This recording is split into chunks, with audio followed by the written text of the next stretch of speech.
നമുക്കിന്ന് ഏറ്റവും സിമ്പിളായിട്ട് തയ്യാറാക്കാവുന്ന ഒരു അടിപൊളി ഫ്രൂട്ട് സലാഡിൻ്റെ റെസിപ്പി നോക്കിയാലോ. ഈ ചൂടത്ത് ഇതൊക്കെ ഒരു ഉച്ച സമയത്ത് കഴിച്ചാൽ അടിപൊളിയായിരിക്കുമേ.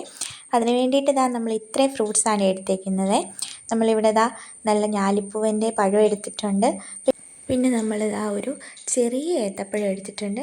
പിന്നെ ആപ്പിൾ എടുത്തു, മുന്തിരി എടുത്തു, പിന്നെ മാങ്ങ എടുത്തിട്ടുണ്ട്. ഇത് നമ്മുടെ ഇവിടെ ഉണ്ടായതാണ്.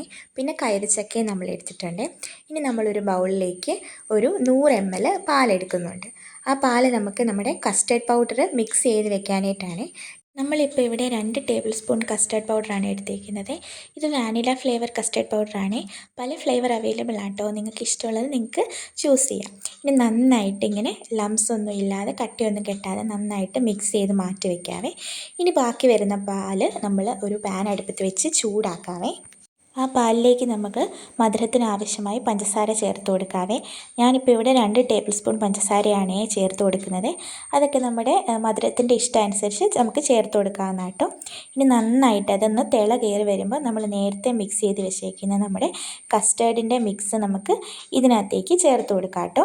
എന്നിട്ട് നന്നായിട്ട് ഇളക്കിക്കൊണ്ടിരിക്കണേ ചേർക്കുന്ന വഴിക്ക് തന്നെ, അല്ലെങ്കിൽ ഇത് കട്ട കെട്ടി അടി പിടിക്കാനായിട്ട് ചാൻസ് ഉണ്ട് കേട്ടോ.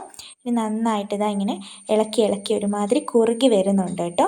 ഇത് കുറച്ചുകൂടി കുറുകു ഇനി ഇരിക്കുമ്പോൾ ഇത് നമുക്ക് ഈ സമയത്ത് ഓഫ് ചെയ്യാം. നല്ല കണ്ടൻസ്ഡ് മിൽക്കിൻ്റെ ഒരു കൺസിസ്റ്റൻസി എത്തുമ്പോൾ നമുക്ക് ഓഫ് ചെയ്യാം കേട്ടോ. ഇനി നമ്മൾ നേരത്തെ എടുത്തു വെച്ച ഫ്രൂട്ട്സൊക്കെ നമുക്കിങ്ങനെ കട്ട് ചെയ്തെടുക്കാം കേട്ടോ. നമ്മളിപ്പോൾ എല്ലാം ഇവിടെ കട്ട് ചെയ്തിട്ടുണ്ട്. നമ്മൾ ആപ്പിള്, ഏത്തപ്പഴം, ചെറുപഴം, മുന്തിരിങ്ങ, കൈതച്ചക്ക എല്ലാം നമ്മളിവിടെ കട്ട് ചെയ്ത് വെച്ചിട്ടുണ്ട്. നമ്മൾ നേരത്തെ തയ്യാറാക്കിയ നമ്മുടെ ആ മിക്സ് ഇപ്പോൾ തണുത്തിട്ടുണ്ട്. ഇനി അതിലേക്ക് നമുക്ക് കുറച്ച് ഡ്രൈ ഫ്രൂട്ട്സ് ആഡ് ചെയ്യാം. ഇവിടെ ഞാൻ കാഷ്നട്ടും കിസ്മിസും ആട്ടോ ചേർത്ത് കൊടുക്കുന്നത്. ഇനി അതിലേക്ക് നമ്മുടെ ഫ്രൂട്ട്സ് നമ്മൾ കട്ട് ചെയ്ത് വെച്ചേക്കുന്ന ഓരോന്നോരോന്നായിട്ട് ചേർത്ത് കൊടുക്കാവേ. നമ്മളിപ്പോൾ ആപ്പിൾ ഇട്ടു, പിന്നെ അതിലേക്ക് നമ്മൾ ചെറുതാക്കി കട്ട് ചെയ്ത് വെച്ച ഗ്രേപ്സ് ഇട്ട് കൊടുത്തു, പിന്നെ നമ്മുടെ ഞാലിപ്പൂവൻ പഴം ഇട്ട് കൊടുത്തു. അങ്ങനെ ഓരോന്നും നമുക്ക് ഇട്ട് കൊടുക്കാം കേട്ടോ. ആപ്പിള്, പിന്നെ നമ്മുടെ ഏത്തപ്പഴം എല്ലാം നമുക്ക് ചെറിയ സൈസിലാട്ടോ നമ്മളിവിടെ എല്ലാം കട്ട് ചെയ്തേക്കുന്നത്.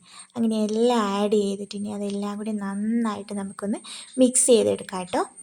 നമ്മുടെ ഫ്രൂട്ട്സ് എല്ലാം നന്നായിട്ട് മിക്സ് ചെയ്ത് കഴിഞ്ഞ് അത് കുറച്ച് സമയം ഒന്ന് തണുപ്പിക്കുകയാണ് ചെയ്യുന്നത്. നമ്മുടെ അടിപൊളി ഫ്രൂട്ട് സലാഡ് ഇവിടെ റെഡി ആയിട്ടുണ്ട്. ഒരു ഉച്ച സമയത്ത് നല്ല ചൂടൊക്കെ ആയിട്ട് ഇരിക്കുമ്പോൾ ഇത് കഴിച്ചാൽ നമുക്ക് അടിപൊളിയായിരിക്കും. നല്ല കൂളിംഗ് എഫക്റ്റും ആയിരിക്കും, നമ്മുടെ വയറും നിറയും കേട്ടോ. നമ്മളിപ്പോൾ ഒരു സെർവിങ് ബൗളിലേക്ക് മാറ്റിയിട്ടുണ്ട്. ഈ വെയിലത്ത് നമ്മൾ എവിടെയെങ്കിലും പുറത്തൊക്കെ ഒന്ന് പോയിട്ട് വരുമ്പോൾ വീട്ടിൽ വരുമ്പോൾ ഇങ്ങനെ ഒരു ബൗളിനകത്ത് ഈ ഫ്രൂട്ട് സലാഡ് കിട്ടിയാൽ നമുക്ക് അടിപൊളിയായിരിക്കുമേ. അപ്പോൾ എല്ലാവരും ഇതൊന്ന് മറക്കാതെ ട്രൈ ചെയ്യണേ. ട്രൈ ചെയ്തിട്ട് ഇഷ്ടപ്പെട്ടോ എന്ന് നിങ്ങൾ താഴെ വന്ന് മറക്കാതെ കമൻറ്റ് ചെയ്യണേ. അപ്പോൾ ഇതുപോലത്തെ വീഡിയോസിനായിട്ട് നമ്മുടെ ചാനൽ ഒന്ന് സബ്സ്ക്രൈബ് ചെയ്ത് സപ്പോർട്ട് ചെയ്യാൻ മറക്കല്ലേ. അപ്പോൾ ഈ വീഡിയോ ഇഷ്ടപ്പെട്ടാൽ തീർച്ചയായിട്ടും ലൈക്കും ചെയ്ത് നിങ്ങളുടെ ഫ്രണ്ട്സിലേക്ക് ഷെയർ ചെയ്യുകയും ചെയ്യണേ. അപ്പോൾ മറ്റൊരു വീഡിയോ ആയിട്ട് വീണ്ടും കാണാം. അതുവരേക്കും ബായ്.